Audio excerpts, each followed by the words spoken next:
pues damos inicio a la charla central que tiene que ver con el texto de la Comisión de la Verdad, que nos parece bastante impactante.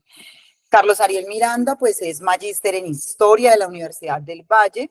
Actualmente adelanta estudios de doctorado en Ciencias Humanas de la Universidad del Valle también. Es docente de aula de la institución educativa Técnico Industrial 10 de Mayo de la Secretaría de Educación Distrital de Cali, afiliado a la Asociación Sindical de Educadores del Valle del Cauca. Bienvenido, Carlos. Muchas gracias por estar aquí con nosotros, por venir a compartir en este momento algunos elementos que van a ser claves a la hora de situarnos como colombianos que comprenden o intentan comprender esta problemática o este fenómeno, si se quiere, tan complejo, tan atroz, tan doloroso. Y dos, como maestras y maestros que somos para nuestro ejercicio docente, pero también como militantes de un sindicato. Tienes la palabra. Muchas gracias por estar aquí. Bueno, primero que todo, buenas noches para todos y todas. Buenas noches. ¿Me escuchan? Sí, te escuchamos. Bueno, perfecto. Bueno, muchas gracias. A ver, pues me siento muy complacido de estar en este espacio. He venido participando de manera esporádica en algunos conversatorios que el comité pues, encargado de estas actividades ha venido desarrollando a lo largo de los últimos meses. Como decía la compañera Shirley, pues vengo trabajando bajo las líneas de investigación relacionados con estos temas de la historia política, la historia social, la nueva historia, ¿sí? Pero bueno, yo aquí no voy a tocar conceptos ni historiográficos, ni sociológicos, ni antropológicos. La idea es como hacer una presentación del texto, desarrollado, ejecutado, implementado por la Comisión de la Verdad, Comisión para el Esclarecimiento de la Verdad y la Convivencia y la No Repetición. Un trabajo o más bien es una misión, donde el resultado es dar a conocer una serie de impactos, una serie de fenómenos sociales que se desarrollaron a través de la mitad de la segunda mitad del siglo XX. Pero que tiene unas raíces profundas, desde la desigualdad, desde la fragmentación de Colombia. Cuando yo hablo de fragmentación de Colombia, pues ese término no es mío, ese término es de un investigador norteamericano que se llama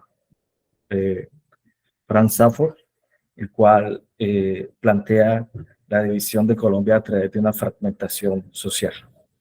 Esas raíces que generan la guerra, pues eso es lo que podemos estar leyendo de la mano de varios investigadores que se tomaron la tarea de ir a las regiones, de conversar con las víctimas, y cuando hablo de víctimas es porque el decreto que pues reglamenta este proceso, lo primero que hace es que las víctimas sean el centro de atención.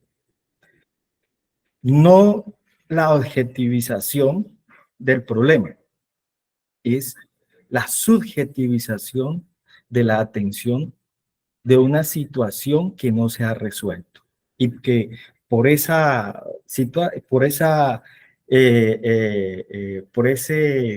digamos, por problema o esa situación en particular es que se quiere que lleguemos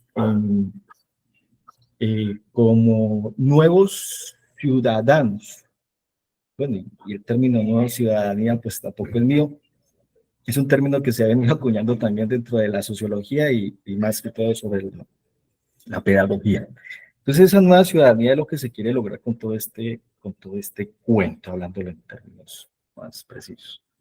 Bueno, voy a presentar, hay dos, y valga la redundancia, hay dos presentaciones. Una elaborada por el comité organizador del evento y otra organizada por mí. Bueno, ¿cuál de las dos presentar? Pues bueno, esa es la situación. Yo quisiera mostrarles básicamente lo siguiente, o más bien hablar de lo siguiente. A ver si me permiten, me regalan un segundito, yo les presento aquí el asunto. Esperemos aquí un momentito, yo.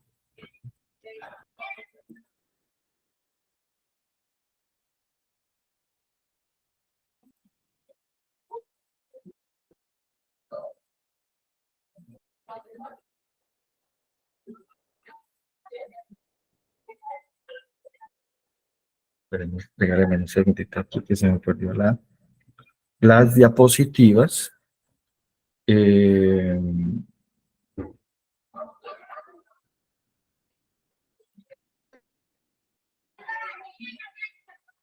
Listo. Ya. Un segundito.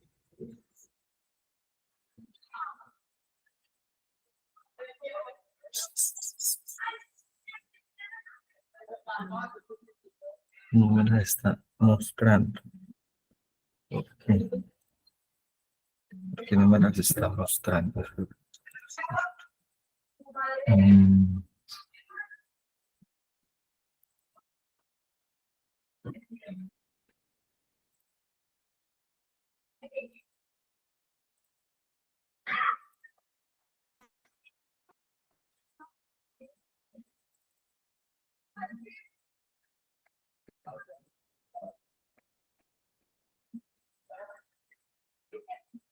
Mm.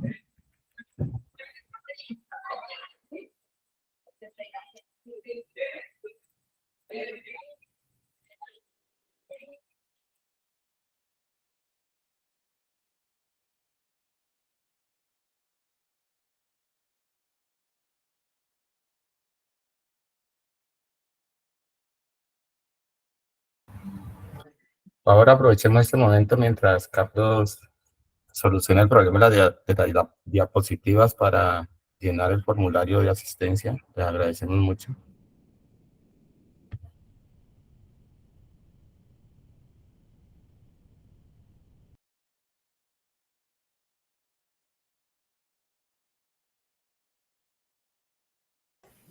Listo. Ahí ven la presentación.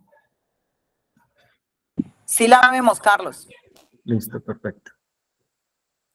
Perfecto, perfecto. Entonces, vamos a darle aquí. Listo. A ver, el texto, como va, el conjunto de textos, ¿sí me escuchan? Te escuchamos. Bueno, el conjunto de textos que ha desarrollado la comisión en todo su sentido está fundamentado en el siguiente decreto. Estas serie de preguntas que ustedes ven en pantalla son interrogantes que nos van a permitir entender. No estamos viendo las preguntas, Carlos.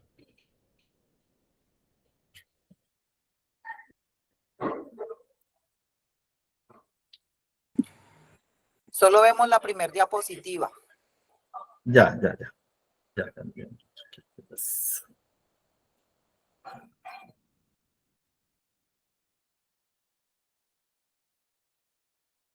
¿Ahí ven? Ahí, ¿no? Aún no. No, listo. Eh,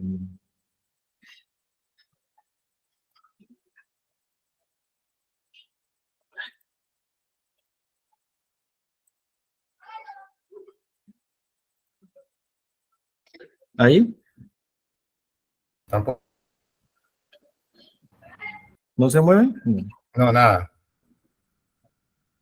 Si salís, volvés a presentar. Ya, voy a mirar a ver.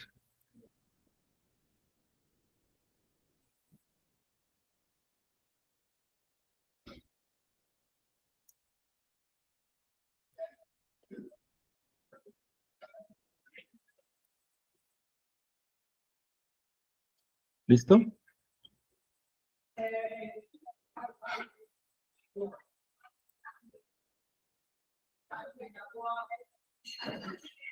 la ¿Ahí? primera, ahí pasamos a la segunda.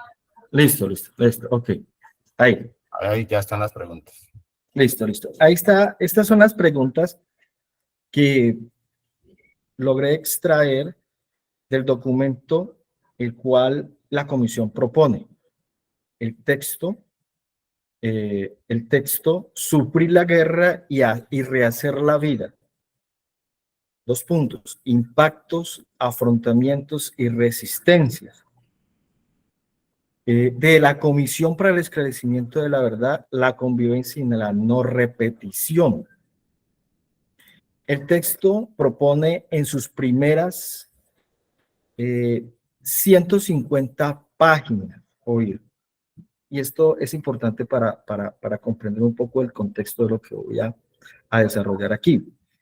En sus primeras 150 páginas propone estas preguntas. Es un texto de 400 y tanto de páginas, dividida en 2 grandes partes o en 2 grandes capítulos conformadas por 200 páginas. Entonces, digamos que me tomé la tarea de hacer una lectura, una lectura crítica de las primeras 150 páginas. El texto inicia fundamentado principalmente en la base jurídica. ¿Qué es el decreto ley 588 del 2017? Luego plantea cómo se construyó el texto. Tercera pregunta es, ¿qué son los daños y los impactos? El cuarto interrogante, ¿qué son los 4 principales hallazgos en la investigación? Y ¿qué o quién establece los impactos del conflicto armado en Colombia? Digamos que si hacemos una revisión de mayor profundidad del texto, van a salir más preguntas, van a salir más inquietudes en ese diálogo con los testimonios, en ese diálogo con lo que el texto representa. Aquí hay una imagen, es una imagen del fotógrafo Jesús Abad Colorado López, es tomada el 7 de diciembre del año 2000. En la imagen se puede ver, digamos que además pues es a blanco y negro y muestra el rostro de nuestros habitantes de un pueblo con ladrillos, y se le llamó precisamente la marcha de los ladrillos para reconstrucción de una entidad que fue impactada por el fragor de la guerra. Entonces, bueno, digamos que la imagen está en el texto, es el que apertura el texto. ¿Qué es el decreto ley 588 del año 2017? Es el acuerdo final para la terminación del conflicto y la construcción de una paz estable y duradera firmado por el gobierno nacional y las FARC-EP el 24 de noviembre de 2016. En adelante, acuerdo final. Y refrendado por el Congreso de la República el 30 de noviembre de 2016. Este sistema está compuesto por mecanismos judiciales y extrajudiciales, incluida la Comisión para el Esclarecimiento de la Verdad, la convivencia y la no repetición. Es decir, la misión creada jurídicamente, fundamentada jurídicamente, Y sobre este piso de ley, lo que va a permitir es que la comisión tenga un aval, tenga un apoyo y tenga una jurisdicción fundamentada en la Constitución. Es ley. Disposiciones generales. ¿Qué es lo que plantea la ley? Dice, primero, la Comisión para el Esclarecimiento de la Verdad, la Convivencia y la No Repetición, como un ente autónomo independiente del orden nacional de rango constitucional, con personalidad jurídica y con autonomía administrativa, presupuestaria y técnica. Desde que se firma la ley, tendrá un periodo de hasta 3 años que contará a partir de la terminación del periodo de la preparación. Es decir, hay unas etapas de pre y post. Tercero, promueve la convivencia en los territorios en el entendido de que la convivencia no consiste en el simple compartir de un mismo espacio social y político. Es decir, lo que resulta de esta propuesta es que el documento servirá como un texto para dinamizar y fortalecer las políticas públicas en que tienen que ver primero con la difusión, socialización y formalización de los resultados que emerjan de la Comisión de la Verdad. ¿Cómo se construyó el texto? Desde la escucha activa y el análisis de testimonios de víctimas, excombatientes, líderes, se me repitió nuevamente el término, fueron la principal fuente de trabajo. La valiosa participación de las personas que laboran con la comisión en espacios privados y públicos, desde la revisión de cada uno de los testimonios, aportes que fueron sumando, los casos e informes de que diversas personas, organizaciones e instituciones hicieron llegar a la comisión para su integración a la tarea de esclarecimiento. Entonces, en cómo se construye el documento, hay un actor principal, y es la víctima. Y la víctima a través de la escucha, es decir, la visibilización del otro a partir de la palabra, la visibilización del otro a partir del reconocimiento de su testimonio y del reconocimiento de su reconocimiento como ser humano. ¿Cuáles son los cuatro principales hallazgos en la investigación? Inicialmente la escucha y la comprensión de lo que se entiende por víctimas, excombatientes, líderes y testigos, le transmitieron a la comisión, permitió identificar 4 hallazgos o ideas centrales. El resultado es, primero, el conflicto armado ha afectado gravemente la vida en el país y ha causado daños irreparables.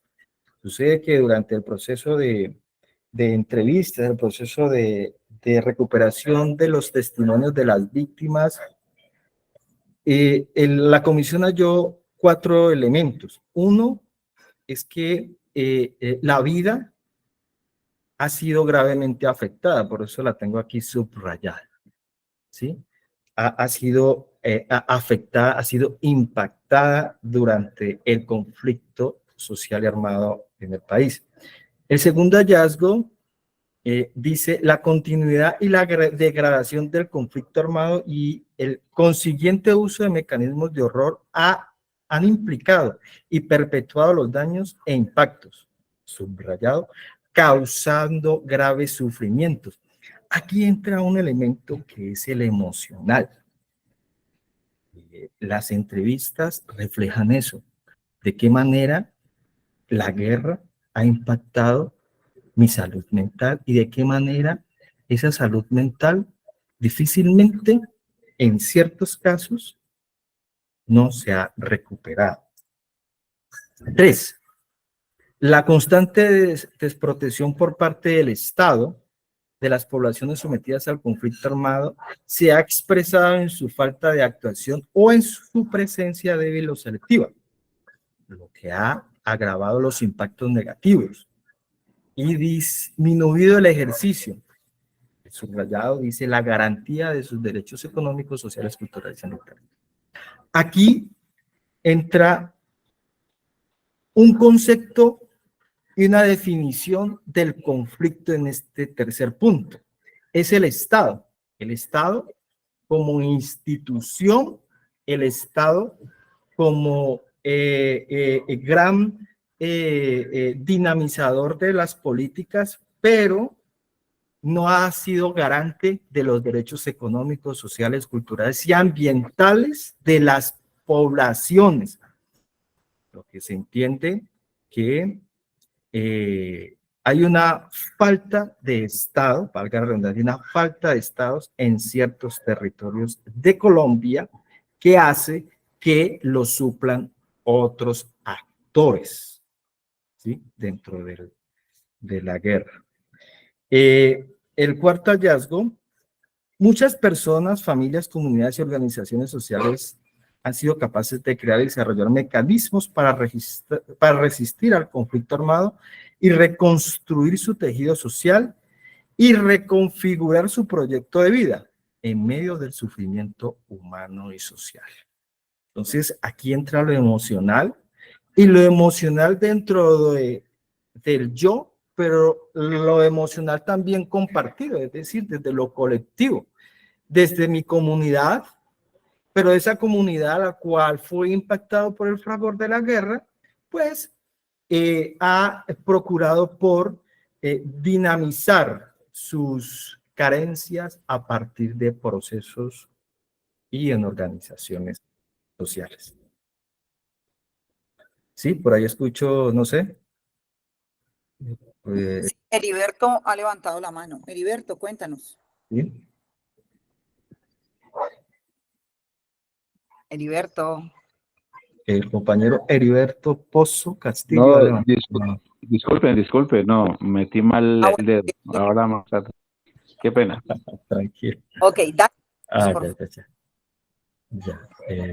Entonces estamos, me salí.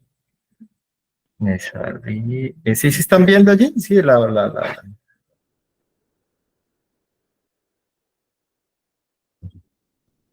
¿están viendo la presentación? ¿Aló? Sí se está viendo, sí se está viendo. A ver, Ya. Qué pena. Es que aquí me salí y no puedo por mirar quién me había Carlos, preguntado. ¿qué son los daños y los impactos? Sí, exactamente, sí, la pregunta de qué son los daños y qué son los impactos. Exactamente. Pero como me salí de la presentación, si bien ustedes lo están viendo,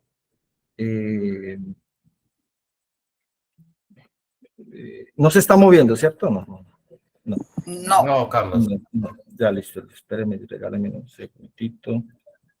Yo entro aquí.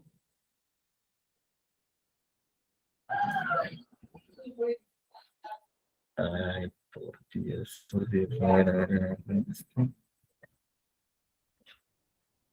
Bueno, yo les puedo seguir conversando, ¿no? No hay problema. Ustedes ven allí la diapositiva, pero no me deja entrar nuevamente. A ver, sí, estamos en los, ¿qué son los daños? Resultados. Tengo la otra pantalla. ¿Qué son los daños? El conflicto armado colombiano y sus lógicas han afectado la dignidad de miles de personas. Esto quiere decir que la integridad de millones de personas se ha visto herida. Sus proyectos se han truncado y sus cotidianidades y relaciones con sus territorios y personas cercanas se han fragmentado. Los daños son los resultados de acciones violentas que han vulnerado los derechos de personas y comunidades.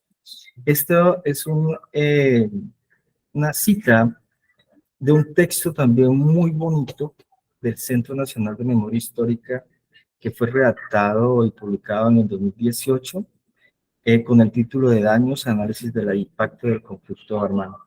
¿Por qué lo traigo a colación? Porque me parece una definición que se acerca a lo que se puede entender el contexto propio de Colombia, qué son los daños y qué significado tiene el impacto de la guerra y del conflicto social armado que ha vivido Colombia en los últimos 50 o 60 años. Y en relación a esto aparece un testimonio al cual yo lo titulo La voz desde la periferia, la voz de la periferia.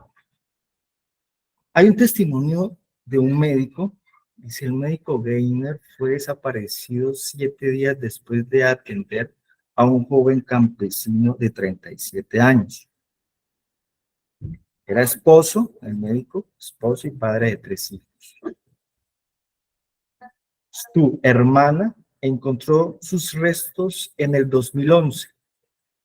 Lo habían torturado y descuartizado, desmembrado su cuerpo y separado sus partes.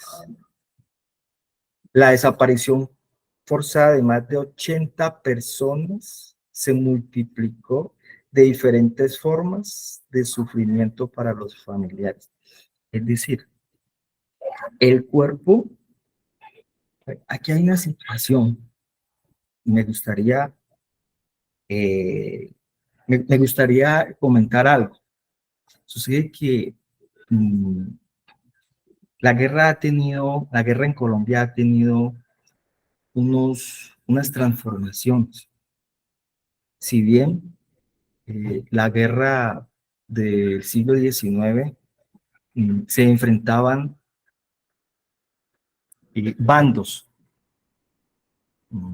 digamos que en la segunda mitad del siglo XIX se crean las denominadas guerrillas. Estas guerrillas, el concepto de guerrilla aparece en las guerras civiles del siglo XIX en Colombia. Luchas por el ideario político y los intereses de los gamonales en cada una de las regiones. En el siglo XX, durante la guerra política, que es mediados del siglo XX, aparecen las guerrillas liberales.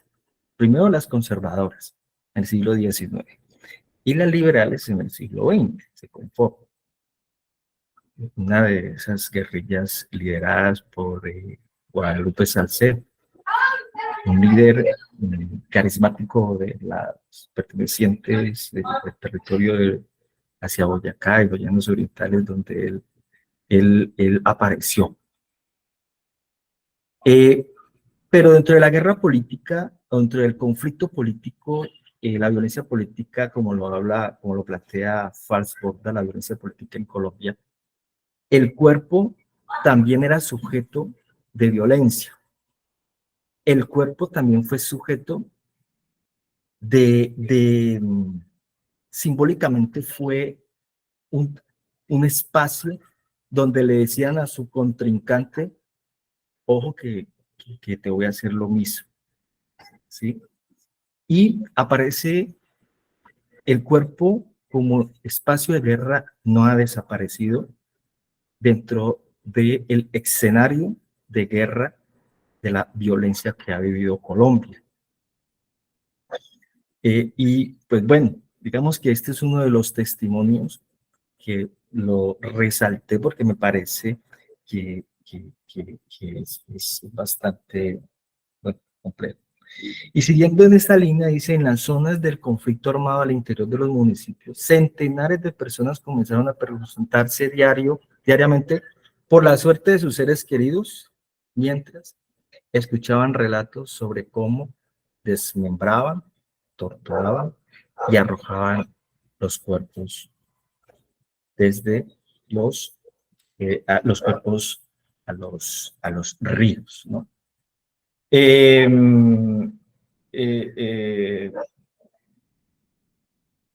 Vamos a pasar aquí a la diapositiva, es que está teniendo otro computador. Este computador. Impactos del conflicto. Dice que el impacto del conflicto está determinado por varias varios fenómenos: las muertes, las desapariciones forzadas, las ausencias y el duelo, los daños a la integridad y a la vida digna, la violencia y los daños sobre la salud, las torturas, los daños sobre el cuerpo, las memorias del sufrimiento, la violencia sexual, el control y el abuso sobre los cuerpos, el maltrato corporal en las filas de los grupos armados,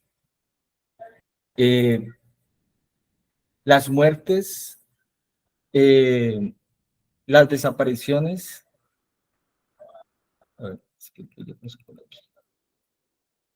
Las minas antipersonas, los artefactos explosivos improvisados, las municiones sin explotar, sus impactos en la vida y la salud mental, la salud emocional, sobre los pensamientos y las conductas, sufrimiento, desesperanza, suicidio, las dificultades de acceso y la precariedad de atención a la salud de las víctimas, la vida humillada, sin libertad ni autonomía, vida secuestrada sin libertad y autonomía, instrucción militar y humillación, los daños de los proyectos de vida impedidos, desplazamiento y exilio, hacer público el dolor y el daño causado por la guerra, lo que la guerra arrebató, la modificación y pérdida del vínculo con la tierra y el territorio, y yo le añadiría aquí, y la territorialidad, ¿sí? El espacio, el elemento como escenario, pero la territorialidad significa que trasciende tanto el espacio y el vínculo emocional, cultural y tradición del ser humano que habita allí. La modificación y la pérdida del vínculo con la tierra, poner precio a la vida, afectar la propiedad y el patrimonio. Bueno, lastimosamente no pude compartir las últimas 3 diapositivas, pero esto es a grandes rasgos estas 150 páginas de este texto que en Francali se le está haciendo una reseña, estoy construyendo una reseña bibliográfica pues del texto, que a mí me gustaría pues que a través de Shirley se compartiera con el grupo aquí, que la leyera y que me diera sus impresiones, ¿cierto? Uno escribe para que lo lean, uno escribe para que lo critiquen desde la construcción propia del saber colectivo. Muchas gracias por escuchar. Bueno, Carlos, muchas gracias a ti por tomarte el tiempo, por la dedicación y la disposición de querer participar en este espacio del día de hoy. Claro que sí, conversaremos luego sobre las apreciaciones, porque es un texto que queda para la Junta y va como en la línea de lo que venimos planteando, de poder luego recoger las memorias de cada espacio y poderlo convertir, si se quiere, en un documento, que a mí me parece que eso es fundamental, y pues el texto. Entonces, Carlos, preséntanos nuestra invitada, si está, porque pues ella tenía también como problemas de conexión, ya estuvo conectada al comienzo. Por favor, creo que sí la veo. Sí, aquí estoy, aquí estoy. Te vi, Sí, ahí está la compañera.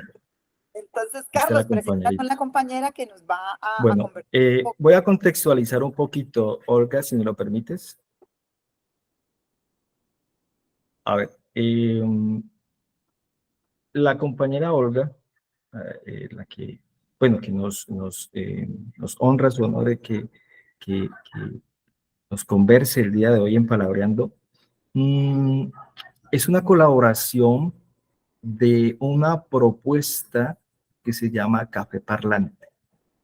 Bueno, si aquí me lo permiten, voy a hacer una cuña. Café Parlante es una propuesta que se encuentra desarrollada, o más bien está en el barrio Bretaña. Es una propuesta muy interesante, una propuesta de tertuliaderos, un espacio para conversar, es un espacio de encuentros culturales que sus digamos, sus directores o sus coordinadores muy amablemente nos ha permitido que el día de hoy esté Olga Lucía Marín, y que, pues, bueno, con permiso de ella, nos pueda compartir su testimonio como firmante de paz. Pero, pues, sin más protocolo y sin más introducción, pues yo le cedo la palabra a Olga para que ella nos converse desde su testimonio y su experiencia. Bienvenida, Olga Lucía Marín. Buenas noches, saludos ahí a todas y a todos. No sé si se oye bien, es que como les decía, estoy en una asamblea Nos escucha perfecto. Se y pues escucha hay muy un bien. ruido de Muy fondo. bien. No sé si me escuchan bien. Tranquila. Sí, Bueno. tranquila, se escucha bien. Buenas noches, como decía, gracias Carlos por la cuña sobre Café Parlante. Precisamente en este proceso ya de reincorporación a la vida legal, política, económica y social a Colombia, después de 36 años que estuve en la montaña, pues este café es un proyecto productivo de la Asociación de Mujeres Las Manuelitas del Valle. Estamos agrupadas 18 mujeres y 2 hombres. Somos mujeres firmantes, algunas, y algunas de la comunidad, compañeras de Buga, de Tuluá, de Dagua y de Cali. Hay otras 2 compañeras que también están en la asociación, pero hoy están por fuera. Una está en Bogotá y la otra está en México, por las cuestiones de reubicación familiares ahora, entonces ellas están por fuera. Me parece muy interesante lo que se ha hablado hasta ahora y hay 2 elementos que yo quisiera tocar de lo que se habla. Es una, que de unos años para acá, pues es apenas lógico que la gran prensa, que es propiedad de los gremios económicos y de la gente que es la que está detrás del poder, pues han venido cambiando la historia o escondiendo la historia del conflicto social colombiano, que es lo que generó el conflicto armado. El conflicto social todavía existe, las causas que generaron el levantamiento armado siguen vigentes. Podríamos decir que el Estado es el mismo, así hayan pasado distintos gobiernos, pero hay una situación también distinta, que cuando empezó este último conflicto, porque ustedes como profesores saben, Colombia ha pasado de guerra en guerra. Este último conflicto, cuando comenzó, más del 70% de la población vivía en el campo y solo un 30%, un poquito menos, en las ciudades. Y el campo estaba azotado por la violencia terrateniente y latifundista, apoyada por la policía, incluso por la Iglesia Católica. Eso lleva a un grupo de campesinos y campesinas a levantarse en armas ante la agresión permanente de los conservadores, y después del acuerdo que hicieron los liberales y los conservadores, que siguieron masacrando a la gente en el campo. Esa historia no se cuenta. Ahora entonces se habla de la guerrilla terrorista, pero descontextualizada del campo, de la parte histórica, que es tan importante para poder entender lo que está pasando. Hago esa introducción porque cuando nosotros regresamos a las ciudades, yo fui del primer grupo que llegó a Colombia. Cuando estábamos en La Habana, nosotros veníamos a conformar el mecanismo de monitoreo y verificación del cese al fuego, que lo trabajábamos con la Fuerza Pública Colombiana y con Naciones Unidas, y los integrantes de Naciones Unidas todos eran militares, con la diferencia de otras épocas que entraban los cascos azules. Aquí entraron militares desarmados. Ese mecanismo me cambió a mí la vida, me cambió también la la percepción de muchas cosas. Para mí era imposible poder trabajar con la fuerza pública porque nos habíamos enfrentado durante tanto tiempo. Pero después de estar ahí con los varios sargentos y sobre todo coroneles, muy jóvenes además, pues encontramos que sí, las fuerzas militares colombianas tienen la teoría de la seguridad nacional que parte de que quien protesta, las ONG, las huelgas, la gente que está organizada en las organizaciones sociales del país son enemigo interno y por lo tanto hay que combatirlo, un poco lo que se planteaba en esta teoría. Pero la gente que está en la fuerza pública, pues es gente. Hoy oía una explicación que alguien decía que pues hay distintos niveles, ¿no? Unos que entran a la fuerza pública porque les gustan las armas, les gusta la vida militar, otros entran porque es un empleo y otros entran pues porque es la forma de estar en los negocios turbios. Entonces ahí usted encuentra esa segunda categoría de personas que están ahí por un salario o la primera que les gusta la vida militar y usted se encuentra ahí otro tipo de gente con la que se puede conversar y con quienes pudimos encontrar puntos comunes y puntos desiguales y poder entender primero que esta guerra hay que acabarla, que las FARC se levantó en armas por una coyuntura, por lo tanto no era un enfrentamiento como el fin, sino como un medio. Las FARC intentó 4 veces procesos de paz y este que fue el que culminó afortunadamente con la firma del acuerdo, pues tiene toda una historia que es esa otra parte que quería hablar, que es tantos años de guerra pues degeneran también la idea inicial. Tantos años y tanto crecimiento, porque la FARC llegó a ser una organización supremamente grande, pero hubo el último periodo tanto enfrentamiento con el Plan Colombia y después con el Plan Patriota, que toda la parte formativa, toda la parte educativa y todo el control que debía de existir por parte de la dirección hacia las estructuras en los territorios, pues se mermó y eso generó excesos.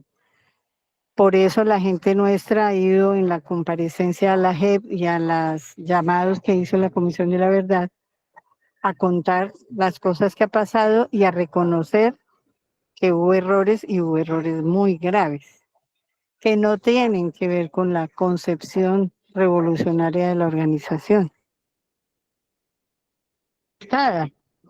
Varios de esos disgustados se volvieron para la montaña, otros se quedaron allá porque consideran que haber reconocido lo que se hizo era traición. Y pues por estos medios es muy difícil dar opinión sobre los que se fueron y por qué se fueron y todo eso ustedes entenderán por temas de seguridad personal.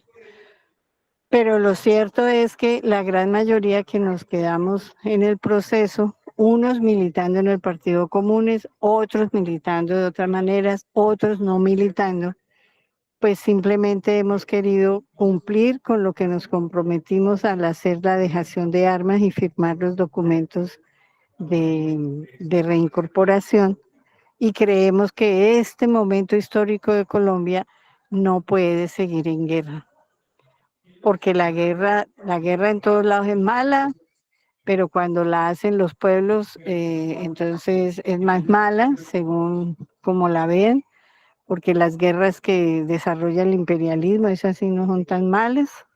Entonces eso tiene sus matices, pero nosotros decimos que ya era el momento de parar los fusiles e intentar, ya que se estaba abriendo la posibilidad de la firma del acuerdo por otros medios, seguir la lucha. Sin embargo, ustedes se han dado cuenta que ha sido muy complicado porque hay 390 compañeros, hombres y mujeres asesinados. La gente nuestra está en las zonas con mucho terror.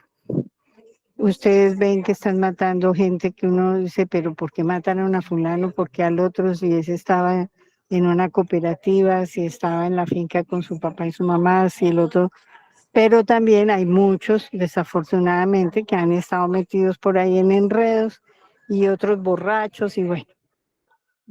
Sin embargo, no debía de morirse ninguno, pero también hay cientos de líderes sociales, lideresas de la comunidad asesinados y pues nosotros sí pensamos que con el gobierno de Petro esto iba a mermar, pero pues no ha sido así. Está creada la comisión de seguridad que salió del acuerdo, estaba estancada durante el gobierno de Duque, no se pudo desarrollar. Ahora se va a activar. A mí me nombraron como una de las expertas que hay en esa comisión a nivel nacional por el tema de género. Y bueno, vamos a ver si se puede activar esa comisión, que el objetivo que hay y que fue lo que se pactó en el acuerdo es que el uso de las armas en Colombia debe ser uso exclusivo de la fuerza pública, que es la que está mandatada por el Estado para la seguridad tanto internacional, digamos, con las fronteras, el ejército y eso, como la policía con sus funciones de trabajo con la comunidad. Esa debe ser, por lo tanto, esto que se está planteando ahora de la paz total, pues es parte de lo que puede ayudar mucho a esto que se sacó del acuerdo, ¿no? Porque de todas maneras uno tiene que entender al presidente que es mejor hablar con las fuerzas y combatirlas por el diálogo que por las armas, porque nosotros como gente armada sabemos que la represión no va a resolver, porque las guerrillas y ese tipo de estructuras se disuelven en la selva y no los agarra nadie y siguen vivos. Entonces la mejor forma es, como se está planteando ahora, intentar conversar y que se lleguen a acuerdos, y que eso es difícil porque pues el Estado Mayor Central que hay ahora, que se dice que es continuación, pues no es la misma guerrilla de antes, la segunda Marquetalia no es la misma guerrilla de antes, el Golfo, el plan del Golfo, pues es muy complicado, que es un narcotráfico, bueno, la situación ahora es un poco difícil y bueno, y el ELN, que está en su proceso y que nosotros esperamos que les vaya bien, pero el ELN tiene una estructura completamente distinta a las FARC y que mucha gente a veces no conoce. O sea, el COSE, la dirección central de ellos, no